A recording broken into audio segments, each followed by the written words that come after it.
የትም ፍጪው ዱቄቱን አምጪው የሚባል አይነት እውነት አይደለም በሐዋርያው ጳውሎስ የተገለጠው እውነት።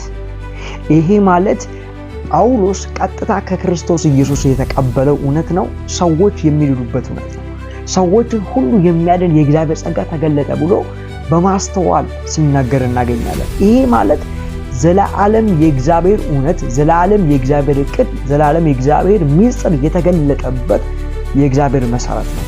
በዚህ ልክ ነው የጸጋው ወንጌል ልንረዳና ልንሰማ የሚገባው፣ ልናቅ የሚገባው በሚስጥር በማስተዋል የምናገኘው ነገር ነው እና እንዴት እንደማስተውል ልትመለከቱ ትችላላችሁ። የሚያጣምሙ ሰዎችስ እነማን ናቸው? የማያስተውሉ ሰዎች ይህንን መልእክት ያጣምሙታል። ሰዎች ሁሉ የሚያድን እግዚአብሔር ጸጋ ተገለጠ የሚለው ይህ ማለት ጸጋው ለኃጢአት አርነት አይሰጥም እያለ ነው ጳውሎስ። የማያስተውሉ ሰዎችስ ጸጋ ሲሰበክ ኃጢአት ሰዎች መረን ይወጣሉ፣ ሰዎች ኃጢአትን ይሰራሉ ብለው ያስወራሉ፣ ያወራሉ፣ ያስተምራሉ።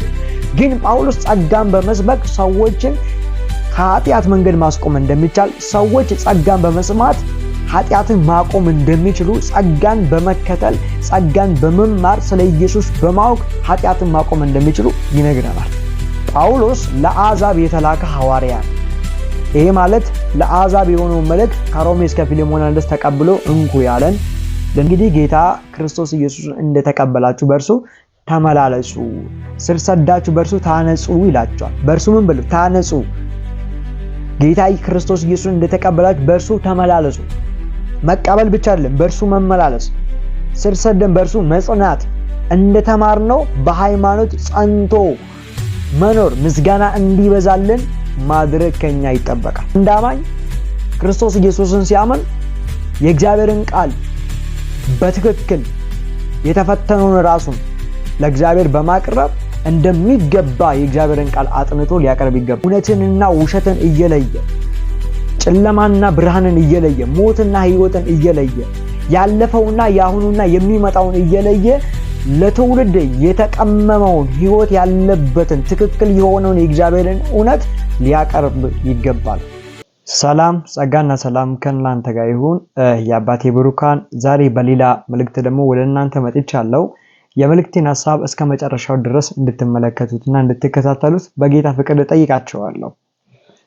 ዛሬ ወደ እናንተ ይዤ የመጣሁት መልእክት የሐዋርያው ጳውሎስን መልእክት ምን አይነት ሰዎች ናቸው የሚያጣምሙት፣ ምን አይነት ሰዎች ናቸው በገዛ ምኞታቸውና ለገዛ ፈቃዳቸው የሚወስዱት በሚል ሐሳብ እንመለከታለን። ሐዋርያው ጳውሎስ ከሮሜ እስከ ፊልሞና ባሉት መልእክቶች ውስጥ በጣም የእግዚአብሔርን እውነት የእግዚአብሔርን ሐሳብ የገለጠልን የጸጋውን ወንጌል የተቀበለ የጸጋ ወንጌል ሐዋርያ ሰባኪ ሆኖ ለአሕዛብ የተላከ የአሕዛብ ቤተክርስቲያን መስራችና የእውነት ተቀባይ ነው። ጌታ ኢየሱስ የተባረከ ይሁን እና በጳውሎስ በተገለጠው እውነትና ለጳውሎስ በተሰጠው መልእክት ለማስተዋል የሚያስቸግሩ፣ ለማመን የሚያስቸግሩ፣ ለመቀበል የሚያስቸግሩ ብዙ ነገሮች ተገልጠዋል፣ ብዙ ነገሮች ተሰብከዋል። ከነዛ መካከል አንዳንዶቹን አሳያችኋለሁ። እስከ መጨረሻው ተመልከቱ።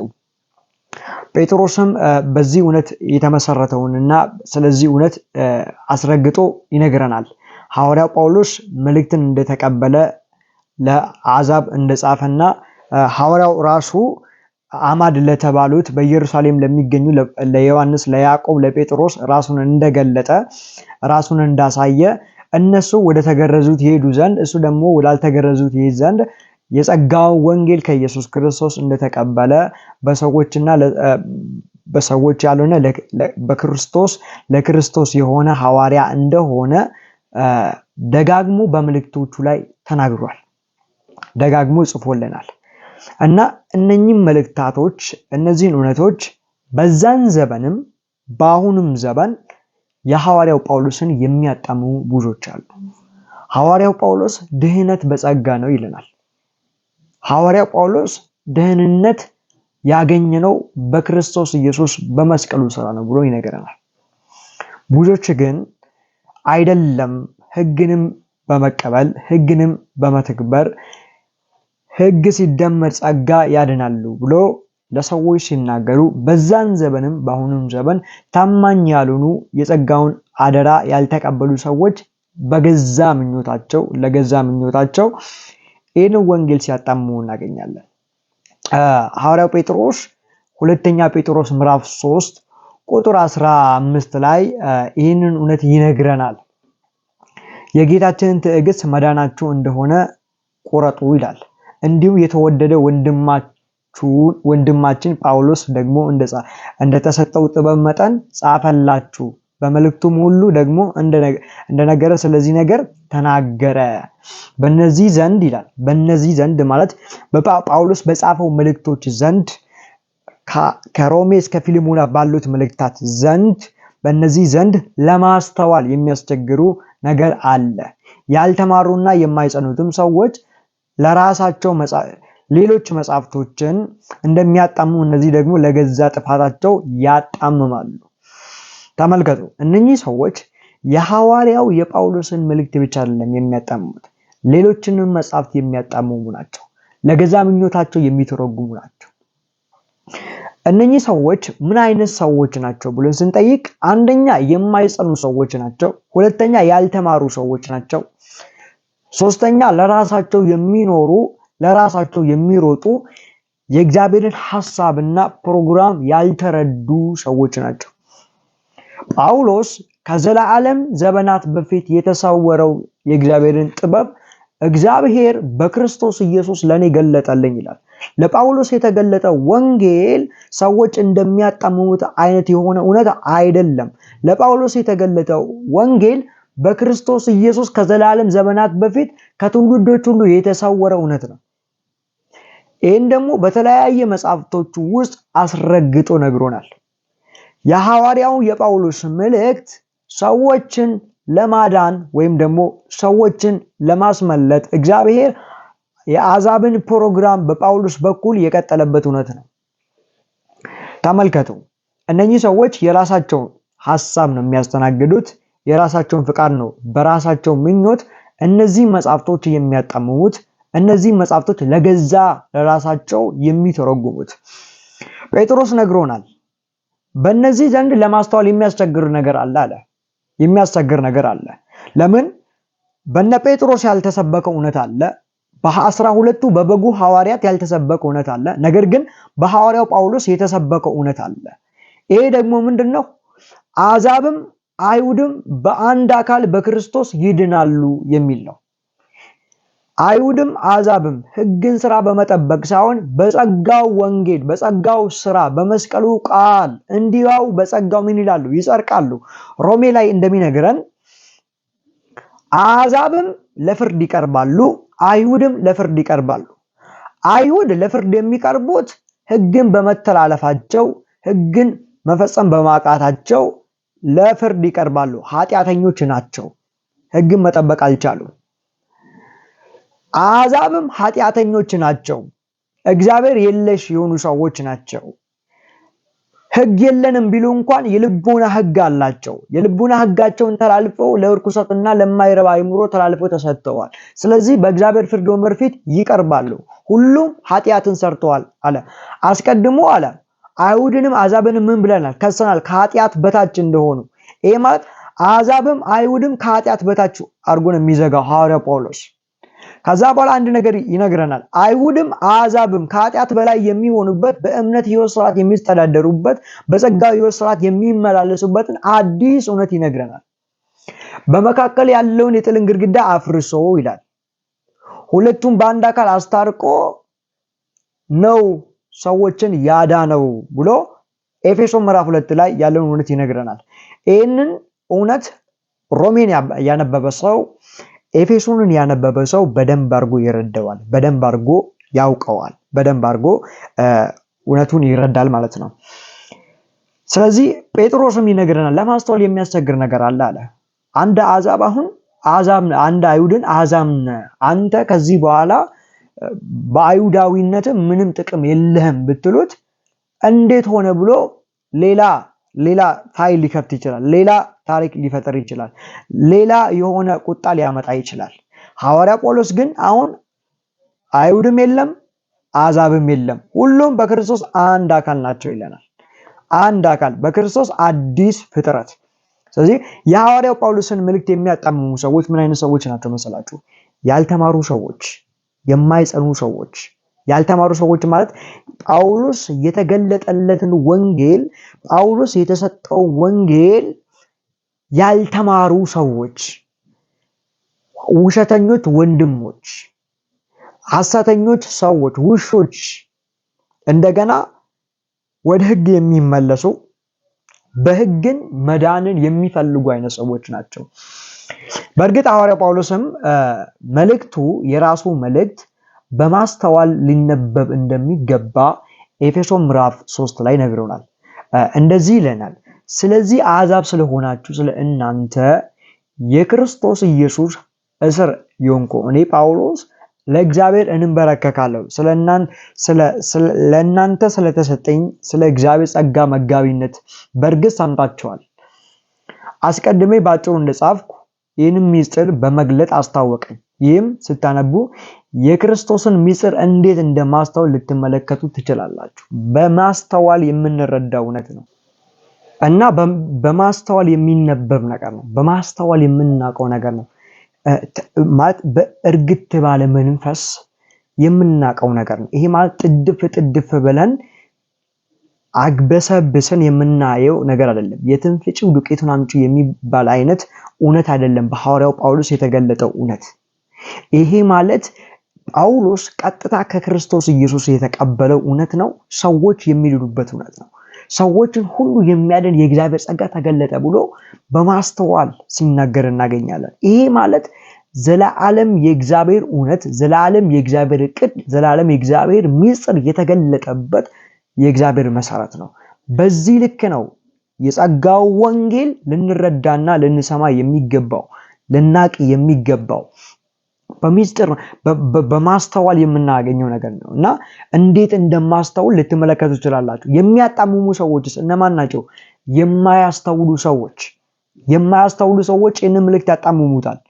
ሰዎችን ሁሉ የሚያድን እግዚአብሔር ጸጋ ተገለጠ የሚለው ይህ ማለት ጸጋው ለኃጢአት አርነት አይሰጥም እያለ ነው ጳውሎስ። የማያስተውሉ ሰዎችስ ጸጋ ሲሰበክ ኃጢአት ሰዎች መረን ይወጣሉ፣ ሰዎች ኃጢአትን ይሰራሉ ብለው ያስወራሉ፣ ያወራሉ፣ ያስተምራሉ። ግን ጳውሎስ ጸጋን በመስበክ ሰዎችን ከኃጢአት መንገድ ማስቆም እንደሚቻል፣ ሰዎች ጸጋን በመስማት ኃጢአትን ማቆም እንደሚችሉ፣ ጸጋን በመከተል ጸጋን በመማር ስለ ኢየሱስ በማወቅ ኃጢአትን ማቆም እንደሚችሉ ይነግረናል። በደንብ አድርጎ ይነግረናል። ስለ መጀመሪያው ዓለም ሳይፈጠር ስላለው ነገር፣ ስለ ደህንነታችን በመሃል ላይ ስላለው ነገር፣ ስለ መስቀሉ ቃል፣ በመስቀል ላይ የተደረገው ነገር፣ በሞት የተደረገው ነገር፣ ከሙታን በመነሳቱ የተደረገው ነገር ምን እንደሆነ የገለጠልን ሐዋርያው ጳውሎስ ነው። ይሄ ብቻ አይደለም። ስለ መምጣቱ ነገር፣ ወደሱ ስለ መሄዳችን ነገር፣ ስለ ሙታን ትንሣኤ፣ ስለ ንጥቀት ያወራን ሐዋርያው ጳውሎስ ነው። ጳውሎስ ለአሕዛብ የተላከ ሐዋርያ ነው። ይሄ ማለት ለአሕዛብ የሆነው መልእክት ከሮሜ እስከ ፊልሞና ድረስ ተቀብሎ እንኩ ያለን ልንመለከተው ልንረዳው የሚገባ የእሱ መጻሕፍቶች ናቸው። ተመልከቱ። ቆላስይስ ምዕራፍ 2 ላይ እነኚህ ሰዎች የማይጸኑ ሰዎች ናቸው፣ ለገዛ ምኞታቸውና ፍላጎታቸው ለራሳቸው ያጣምሙታል። ጳውሎስ ግን እንዲጠነቀቁ ለቆላስይስ ሰዎች ይነግራቸዋል። ቆላስይስ ምዕራፍ 2 ቁጥር 6 ላይ እንግዲህ ጌታ ክርስቶስ ኢየሱስን እንደተቀበላችሁ በእርሱ ተመላለሱ፣ ስር ሰዳችሁ በእርሱ ታነጹ ይላቸዋል። በእርሱ ምን ብሉ? ታነጹ። ጌታ ክርስቶስ ኢየሱስን እንደተቀበላችሁ በእርሱ ተመላለሱ። መቀበል ብቻ አይደለም፣ በእርሱ መመላለስ፣ ስር ሰደን በእርሱ መጽናት፣ እንደተማርነው በሃይማኖት ጸንቶ መኖር፣ ምስጋና እንዲበዛልን ማድረግ ከኛ ይጠበቃል። አንድ አማኝ ክርስቶስ ኢየሱስን ሲያምን የእግዚአብሔርን ቃል በትክክል የተፈተነውን ራሱን ለእግዚአብሔር በማቅረብ እንደሚገባ የእግዚአብሔርን ቃል አጥንቶ ሊያቀርብ ይገባል። ራይትሊ ዲቫይድ እያደረገ እውነትንና ውሸትን እየለየ፣ ጨለማና ብርሃንን እየለየ፣ ሞትና ሕይወትን እየለየ፣ ያለፈውና ያሁኑና የሚመጣውን እየለየ ለትውልድ የተቀመመውን ሕይወት ያለበትን ትክክል የሆነውን የእግዚአብሔርን እውነት ሊያቀርብ ይገባል። ስለዚህ ሐዋርያው ጳውሎስ ሲነገረን ጌታ ክርስቶስ እንደተቀበላችሁ በእርሱ ተመላለሳችሁ፣ ስር ሰዳችሁ በእርሱ ታነጹ፣ እንደተማራችሁ በሃይማኖት ጽኑ፣ ምስጋናም ይብዛላችሁ ይላል። ከዛ ዝቅ ብሎ እንደ ክርስቶስ ትምህርት ሳይሆን እንደማን ትምህርት ሳይሆን እንደ ክርስቶስ ትምህርት ሳይሆን። የክርስቶስ ትምህርት ምንድነው? የክርስቶስ ትምህርት የጸጋው እውነት ነው። የመስቀሉ ቃል ነው። ክርስቶስ በመስቀል ላይ የፈጸመው ነው። በቤተ ክርስቲያን የተገለጠው ነው። ቤተ ክርስቲያንን የሚያጸና ነገር ነው። እንደ ክርስቶስ ትምህርት ሳይሆን እንደ ሰው ወገና እንደ ዓለማዊ እንደ መጀመሪያ ትምህርት ባለ ፍልስፍና በከንቱ መታለል ማንም በሚያሳፍር ነገር አያታላችሁ ብሎ ይቀጥላል ማለት ነው። ስለዚህ ይሄ የእግዚአብሔር እውነት ነው። ይሄ የእግዚአብሔር መሰረት ነው። ይሄ የእግዚአብሔር ተስፋ ነው። ይሄ የእግዚአብሔር ብርሃን ነው። በዚህ እውነት ነው ጸጋውን ሕይወቱን ልንቀበል ልናስኬድና ልንቀጥል የሚገባው። ስለዚህ የመጨረሻው መልእክታችን የሚሆነው ወይም ደግሞ የመጨረሻው ምዕራፋችን የሚሆነው ሁለተኛ ቆሮንቶስ ምዕራፍ 4 ቁጥር 20 ቁጥር 14 ላይ ያለው ሐሳብ ነው። ጌታ ኢየሱስ ያስነሳው እኛን ደግሞ ከእርሱ ጋር ያስነሳናል። ከይቅርታ ጋር ምዕራፍ 2 ቁጥር 14 ነገር ግን በክርስቶስ ሁሉ ጊዜ ድል በመንሳቱ ለሚያዞረን በእኛም በየስፍራው ሁሉ የእውቀቱን ሽታ ለሚገልጥ ለአምላክ ምስጋና ይሁን ይላል። በሚጠፉትና በሚድኑትና በሚጠፉት ዘንድ ለእግዚአብሔር የክብሩ ምስጋና ነንና የክርስቶስ መዓዛ ነንና ለነዚህ ለሞት የሚሆን የሞት ሽታ ለነዚህም ለሕይወት የሚሆን የሕይወት ሽታ ነን። ለዚያ ነገር ግን የሚበቃ ማን ነው ይላል። ይሄ ማለት ለሕይወት የሚበቃ ማን ነው? ለሕይወት የሚበቃ ማን ነው? ቃሉን የሚያጣምሙ ለገዛ ፈቃዳቸው የሚተረጉሙ ሰዎች ናቸው ማለት። በዚህ ዘመን አሁን ድህነት በጸጋ ነው ስትሉት አይደለም በስራም ነው ይሉሃል። ቤዛ ኢየሱስ ነው ሲል አይደለም ቤዛ ሌላ ነው ሌላም አለ ብሎ ይናገራሉ።